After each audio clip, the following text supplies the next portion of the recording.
নমস্কার, আমি পাপিয়া। সবাইকে জানাই শুভ বিকেল।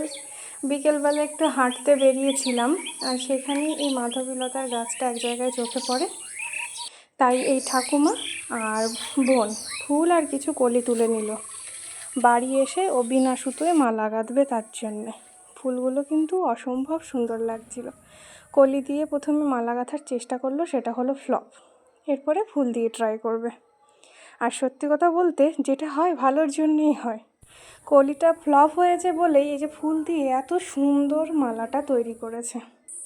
এই যে দেখুন, ফুল দিয়ে কিন্তু মালাটা বেশি সুন্দর লাগছে। আর এরপরে বিভিন্ন পোজে এটাকে ট্রাই করা হবে। গলায় দিয়ে একবার, মাথায় দিয়ে একবার। তো মাথায় একবার হেয়ার ব্যান্ড হিসাবে পরানো হলো, বেশ ভালো লাগছে। তারপরে চুলে একবার এরকমভাবে, তারপরে একবার খোঁপায়। কেমন লাগছে আপনারাও কিন্তু কমেন্ট করে জানাবেন। আমার কাছে তো খুবই সুন্দর লাগছে। আসলে প্রকৃতির জিনিসগুলোই এত সুন্দর যে সেটা দিয়ে যাই করা হোক না কেন খুবই সুন্দর হয়। আবার দেখা হবে পরের ভিডিওতে। টাটা।